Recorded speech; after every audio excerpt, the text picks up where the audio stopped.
Bismillahirrahmanirrahim. Assalamualaikum warahmatullahi wabarakatuh. Alhamdulillahilladzi nahmaduhu wa nasta'inuhu wa na'udzu billahi min syururi anfusina wa min sayyiati a'malina may yahdihillahu fala mudhillalah wa may yudhlilhu fala hadiyalah.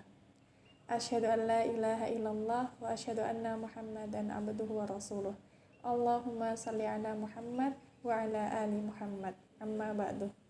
Alhamdulillahirabbil alamin. Puji syukur senantiasa kita haturkan kehadirat Allah Subhanahu wa taala yang telah melimpahkan rahmat serta hidayahnya sehingga sampai saat ini kita masih diberikan kenikmatan yang berwujud iman. Sebagaimana saat ini yang sedang kita lakukan, yaitu berupaya untuk terus menimba ilmu, belajar, menguasai ilmu-ilmu agama agar kehidupan kita senantiasa terliputi oleh ajaran-ajaran Allah dan sunnah-sunnah Rasulullah. Shalawat serta salam tak lupa kita panjatkan kepada junjungan kita, Nabi besar kita, Nabi Muhammad Sallallahu Alaihi Wasallam yang telah memberikan cahaya kepada kita dari zaman jahiliyah sehingga kita berada di zaman yang insya Allah semakin kesini semakin barokah gitu. Dan semoga kita mendapatkan syafaat beliau di hari akhir nanti. Amin amin ya rabbal alamin. Baik, di sini saya akan menyampaikan beberapa poin yang saya sendiri juga masih belajar, tapi saya akan menyampaikan berdasarkan apa yang sudah saya ketahui dan apa yang sudah saya cermati sebelumnya gitu. Jika memang nanti ada kurang lebihnya, saya sangat mohon maaf dan saya sangat membuka kesempatan untuk teman-teman mengoreksi apa yang sudah saya sampaikan seperti itu. Baik, yang pertama yaitu tentang pengertian Pancasila. Saya melihat di Wikipedia ya, itu Pancasila artinya sebagai pilar ideologis negara Indonesia.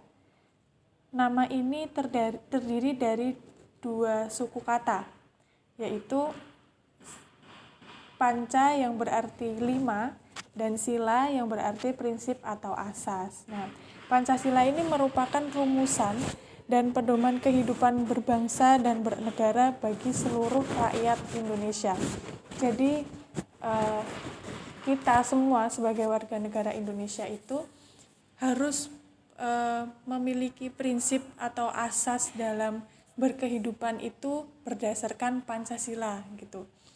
Jadi sebagaimana kita hidup di negara ini, ya kita harus mengikuti undang-undang apa saja yang dipakai atau ideologi-ideologi apa saja yang dipakai di negara ini gitu. Kita harus mengikuti dan menaati karena kita hidup di negara ini gitu.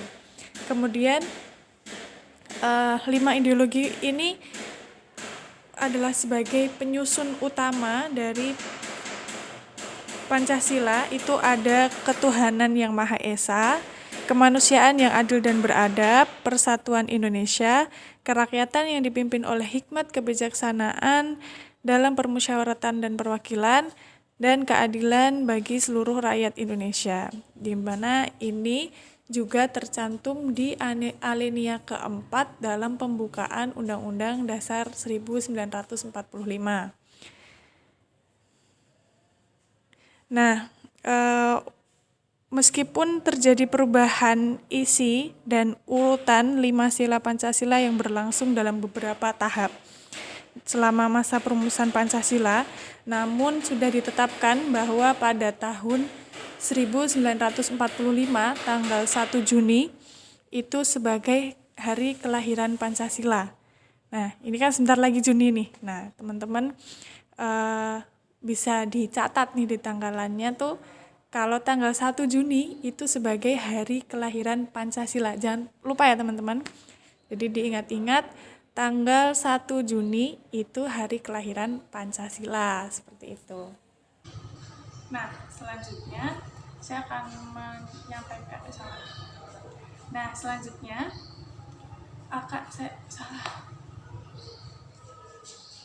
selanjutnya adalah bagaimana pandangan Islam dan para ulama mengenai Pancasila ini sendiri. Nah, di sini saya sudah mendapatkan sebuah jurnal mengenai bagaimana Pancasila dan Islam gitu. Nah, ini saya mengambil referensinya ke sini gitu. Jadi beberapa nanti saya sampaikan berdasarkan referensi yang saya dapat ini gitu. Nah, itu yang pertama mengenai sila ketuhanan yang Maha Esa. Sila pertama tuh. Nah, sila pertama itu, sila ini merupakan sila pertama dalam urutan sila Pancasila. Nah, perdebatan sila Pancasila yang memuat nilai ketuhanan ini menjadi mengemukakan ketika muncul pertanyaan mendasar siapakah yang dimaksud dengan ketuhanan yang Maha Esa. Teman-teman pasti juga penasaran kan, maksudnya di Indonesia ini kan banyak agama gitu, nggak cuma satu, nggak cuma Islam atau nggak cuma Kristen atau nggak cuma agama yang lain gitu. Nah, tapi di Indonesia ini banyak agama, lebih dari satu. Nah, kita pasti juga bertanya-tanya ya, sebenarnya Pancasila ini memihak kemana gitu, iya kan? Nah, ini secara historis atau kultural, bangsa Indonesia telah mengenal konsep Tuhan melalui berbagai cara gitu. Nah, sejak masa penyembahan roh, arwah, dewa-dewa yang mengacu kepada konsep politeisme hingga pengakuan tunggal atas Tuhan atau monoteisme. Nah, jiwa dan semangat religiusitas manusia Indonesia sejak dahulu yang mengakui Tuhan dalam beragam keyakinan menolak paham ketiadaan Tuhan atau ateisme dalam kehidupan manusia. Nah, jadi dulu itu Tuhan itu sudah dikenal gitu. Jadi kita itu nenek moyang kita itu sudah mengenal apa itu Tuhan, bagaimana kita menyembah, itu sudah ada sebenarnya dari nenek moyang kita. Nah, paham tentang ateisme itu sebenarnya tidak ada. Jadi dari nenek moyang kita sudah menekankan kita paling enggak tuh tetap ada yang kita sembah gitu. Jangan cuman kita yang hidup aja nggak ada yang disembah gitu. Karena kalau kita nggak menyembah Tuhan dalam tanda kutip ya, maksudnya Tuhan pada saat itu terus kita mau hidup dengan aturan siapa gitu kan, maksudnya mungkin seperti itu. Nah, terus ketiadaan Tuhan mengandung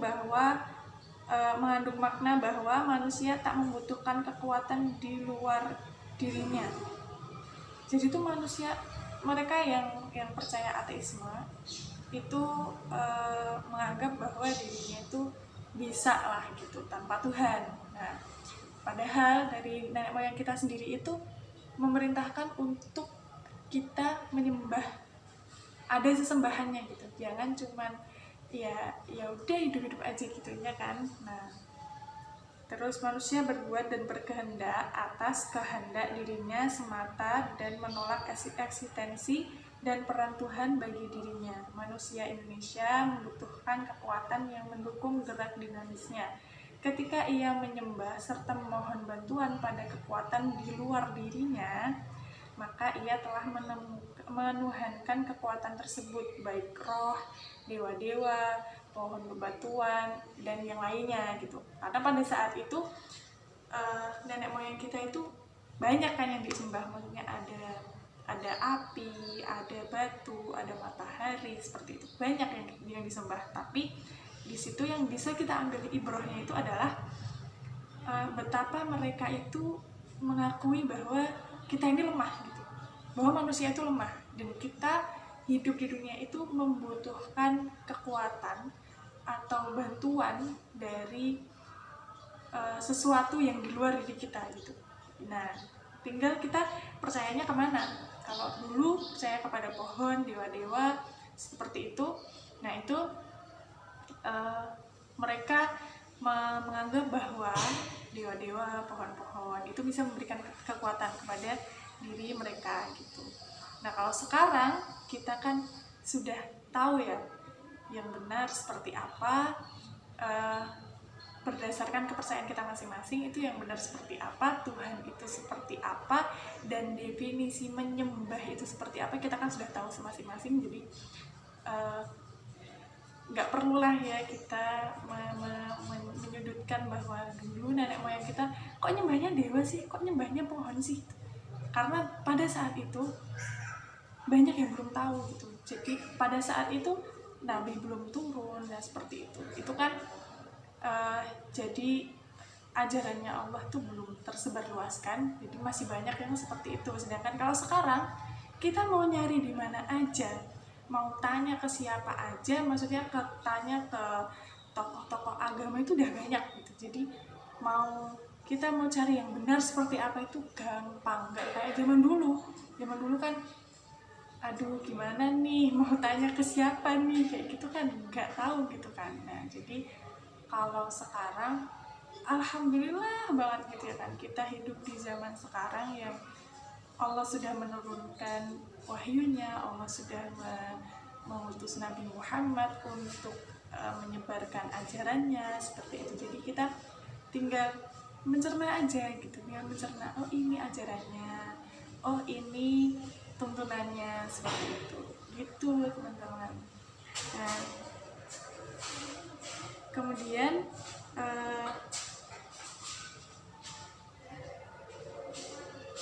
peletakan sila pertama, Pancasila dengan ketuhanan yang Maha Esa sebagai landasan ideologi negara merupakan kemenangan para ideologi Muslim Indonesia.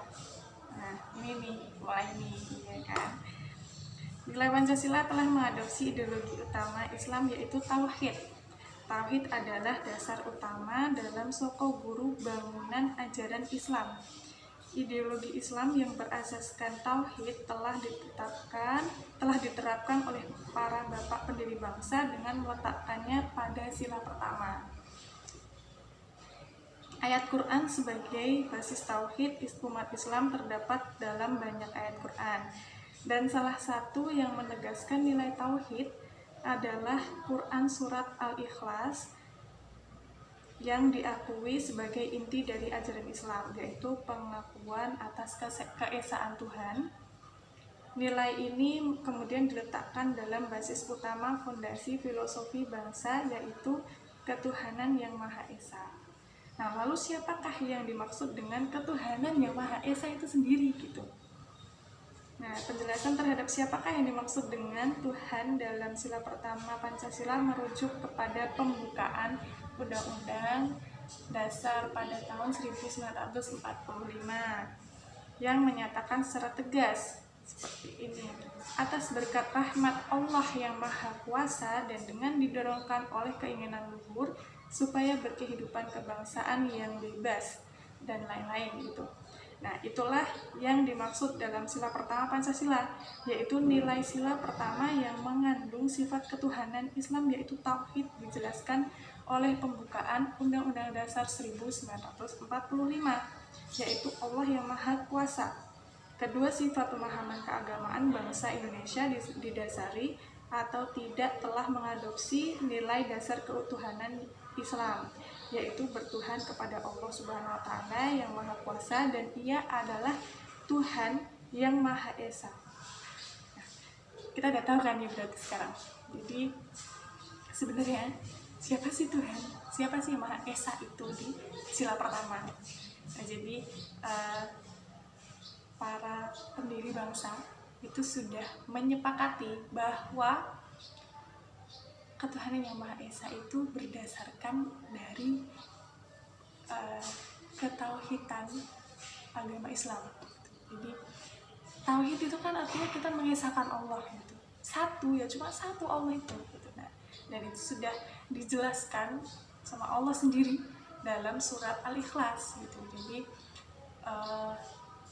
kita udah tahu sendiri kan dalam surat Al-Ikhlas itu kan Allah itu satu gitu kan, tidak beranak, tidak pula dianakkan gitu. Nah, jadi Allah itu satu, Esa, Tauhid. Nah, jadi kita udah tahu bagaimana maksud dari ketuhanan yang Maha Esa itu gitu. gitu. Nah, kemudian yang kedua adalah sila kemanusiaan yang adil dan beradab. Nah, nilai kemanusiaan dalam sila kedua Pancasila menunjukkan bahwa kesadaran sikap penghargaan atas nilai-nilai kemanusiaan tanpa memandang suku, agama, bangsa, dan negara. Kemanusiaan melampaui batas negara, ia adalah sikap untuk dengan sadar menghargai nilai-nilai kemanusiaan. Nilai kemanusiaan menolak sikap chauvinisme yang mementingkan keberadaan dirinya dibandingkan manusia yang lain. Egoisik ya kan kayak gitu.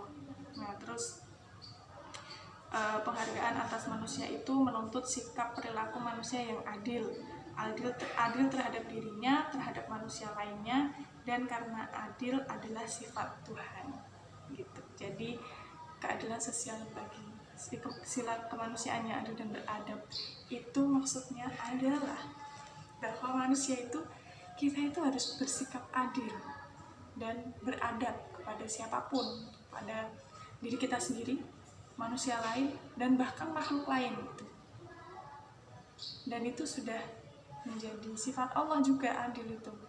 Jadi bagaimana Islam memandang sila kedua ini adalah yaitu juga ada nilai dari Islam sendiri gitu. Jadi bagaimana Allah itu sebenarnya sudah mengatur bagaimana kita harus bersikap kepada orang lain. Ditambah ini sila kedua ini juga mengatur bagaimana kita harus bersikap adil dan beradab kepada manusia lain gitu, teman-teman. Yang ketiga adalah sila Persatuan Indonesia. Nah, Persatuan Indonesia mengandung makna sebuah persatuan berbagai ragam bahasa, budaya, suku, dan beragam kehidupan manusia Indonesia.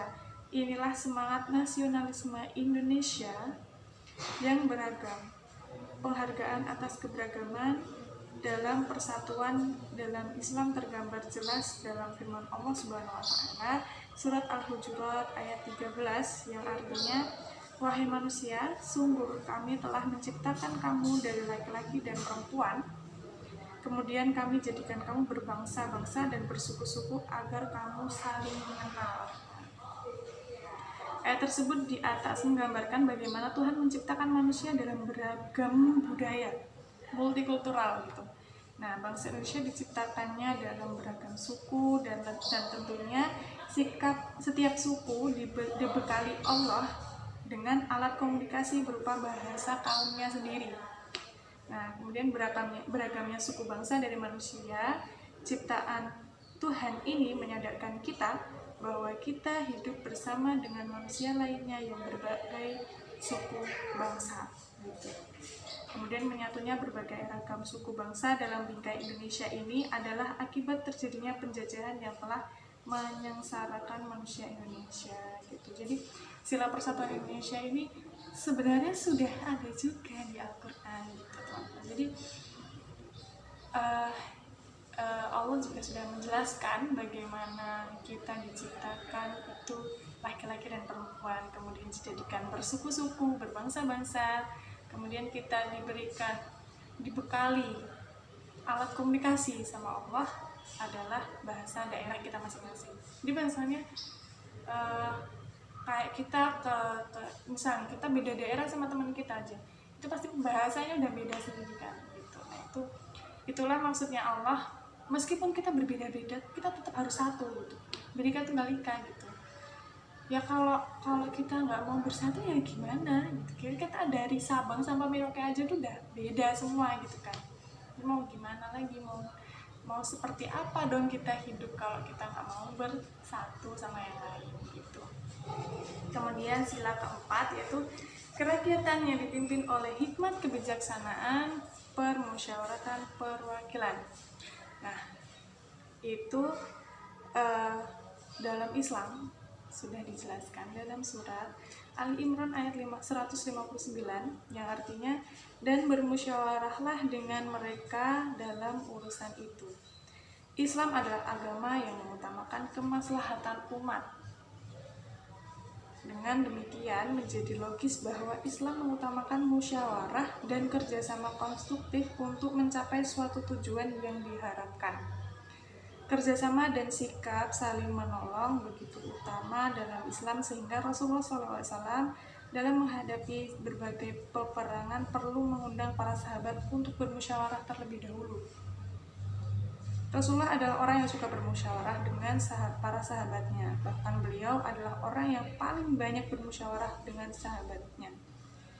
Beliau bermusyawarah dengan mereka di perang Badar, kemudian di perang Uhud, di perang Khandaq. Beliau mengalah dan mengambil pendapat para pemuda untuk membiasakan mereka bermusyawarah dan berani menyampaikan pendapat dengan bebas sebagaimana di perang Uhud. Nah, jadi di sila keempat ini tuh sebenarnya intinya itu adalah kebebasan kita untuk bermusyawarah dan mencari mufakat bersama. Jadi kalau masih bisa diomongin baik-baik gitu, kenapa harus diudahi gitu? Maksudnya kenapa harus ada pertengkaran gitu loh. Kalau bisa ngomong baik-baik, kenapa harus cekcok? Kenapa harus saling menjatuhkan gitu? Musyawarah itu baik, musyawarah itu enak banget. Maksudnya musyawarah itu sudah ada tuntunannya dalam agama. Rasulullah juga sudah mencontohkan dulu. Itu juga termasuk sunnah Rasul, karena bermusyawarah. Rasul aja tuh dulu bermusyawarah, mau perang aja bermusyawarah dulu. Dan Rasulullah juga tidak yang harus, ya pendapat saya harus gitu, harus sesuai, pendapat saya harus dipakai seperti ini. Enggak, Rasulullah juga memberikan kesempatan kepada pemuda-pemuda, sahabat-sahabat Rasulullah untuk menyampaikan pendapatnya, kemudian disetujui bersama gitu. Jadi musyawarah itu bukan untuk mencari siapa yang menang, siapa yang kalah, siapa yang dipakai pendapatnya, siapa yang enggak. Itu bukan seperti itu. Tapi musyawarah itu untuk mencari mufakat bersama, keadilan bersama, bagaimana bisa jalannya sesuatu itu bisa tentram, baik-baik saja, seperti itu. Dan sudah dijelaskan dalam surat Ali Imran ayat 159 gitu ya. Kemudian yang terakhir sila kelima, keadilan sosial bagi seluruh rakyat Indonesia. Keadilan sosial berkait dengan pemerataan kesejahteraan bagi seluruh rakyat Indonesia, dan Islam telah mencanangkan bentuk masyarakat yang berkeadilan. Allah Subhanahu wa taala berfirman dalam Quran surat Ad-Dariyat ayat 19 yang artinya, dan pada harta-harta mereka ada hak untuk orang miskin yang meminta dan orang miskin yang tidak mendapat bagian. Berdasarkan ayat tersebut, maka harta harus beredar secara adil kepada masyarakat secara adil. Nah, begini teman, harta itu kan turunnya dari Allah, yang ngasih itu Allah. Mau dibawa kemana kalau kita nggak ngasih orang lain juga gitu? Mau dimakan kita sendiri, Masya Allah ya, kalau dimakan kita sendiri tuh nggak belenek gitu loh, maksudnya kebanyakan gitu kan. Tapi di luar sana ya kita sadari bahwa masih banyak mereka yang sangat mengidam-idamkan harta gitu, tanpa menyadari bahwa itu sebenarnya turunnya dari Allah loh gitu. Nah, makanya di sini kan keadilan sosial bagi seluruh rakyat Indonesia. Jadi Allah memang menurunkan harta, tapi Allah juga memberikan kita ujian bagi mereka yang belum berkecukupan. Itu adalah ujian untuk kesabaran mereka. Allah tuh pengen tahu dulu bagaimana kalau mereka tuh nggak tak kasih harta itu bagaimana sih gitu, ya kan? Allah tuh pasti ngasih kayak gitu. Kalau mereka nggak tak kasih harta dulu, sedangkan teman-temannya tak kasih harta, itu gimana gitu? Dia bakal sabar, tabah, bersyukur atau gimana gitu? Atau malah iri, dengki sama teman-temannya gitu kan? Nah, sebagaimana yang sudah Allah jelaskan ini, bahwa mereka yang belum berkecukupan itu maka hartanya itu ada di mereka yang sudah berkecukupan gitu, yang sudah Allah kasih harta lebih. Nah, makanya di dalam harta kita itu sebenarnya ada hak mereka. Makanya Allah meminta kita untuk berbagi biar keadilan sosial bagi seluruh rakyat Indonesia itu terrealisasi lah, seperti itu. Jadi bagaimana Allah itu sudah menurunkan ayat, menurunkan tuntunan, menurunkan harta kepada kita ya sebagaimana kita harus memanfaatkannya dengan baik agar yang merasakan nikmat Allah berupa harta itu gak cuma kita aja, tapi teman-teman kita yang di luar sana yang belum memiliki harta yang cukup seperti kita itu bisa merasakan juga, Masya Allah bagaimana Allah memberikan harta kepada mereka melalui jalannya gitu kita gitu. Jadi sebenarnya tuh hartanya mereka tuh ada, cuman jalannya dari kita gitu kan. Allah tuh ngasih lewat kita dulu, hartanya dilihatkan kita terus dikasihkan ke mereka gitu. Jadi jalannya harta, jalannya rezeki itu banyak banget, nggak harus langsung tiba-tiba petunjuk dari Allah tuh nggak bisa gitu kan. Jadi ada banyak jalannya dari Allah tuh, bisa lihat kita, bisa lihat orang lain, bahkan yang buat kita pun juga bisa jadi seperti itu. Nggak melulu dari misal kerjaan kita, misal dari orang tua kita, nggak selalu seperti itu. Bisa jadi nikmat berupa nafas yang lega kita setiap hari menghirup oksigen yang bersih itu, Masya Allah itu deh nikmat ya, Masya Allah ini gitu. Jadi harta, nikmat, rezeki untuk kita itu tidak melulu jalannya lurus itu aja gitu. Jadi pasti ada banyak jalan yang lain gitu. Kita mau pergi ke suatu tempat aja dan ada tikungan, ada belok ke sana, belok ke sana, belok ke sana. Nah, harta, rezeki, nikmat Allah itu juga seperti itu. Bisa jadi jalannya lewat sana, tapi nanti ujungnya ketemunya kan kita juga gitu. Masya Allah ya, Allah sudah mengatur semuanya dengan begitu indahnya untuk kita. Sangat apa ya, sangat mencela Allah banget sih kalau kita sampai nggak bersyukur gitu ya kan. Insya Allah, alhamdulillah, itu saja yang bisa saya sampaikan mengenai Pancasila dan bagaimana pandangan ulama dan Islam dalam memandang Pancasila itu seperti apa. Alhamdulillah, insya Allah kita bisa mengambil ibrah dari berbagai macam sudut ya. Semoga apapun yang bisa kita ambil, pelajaran dari segi manapun yang bisa kita ambil, itu menjadikan kita manusia yang lebih baik, yang lebih dekat kepada Allah Subhanahu wa Ta'ala, yang semakin taat dan semakin semakin bisa mencapai ridha Allah. Amin amin ya rabbal alamin.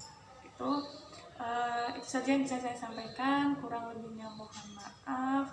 Akhir kalam, wassalamualaikum warahmatullahi wabarakatuh. Barakallahu fikum.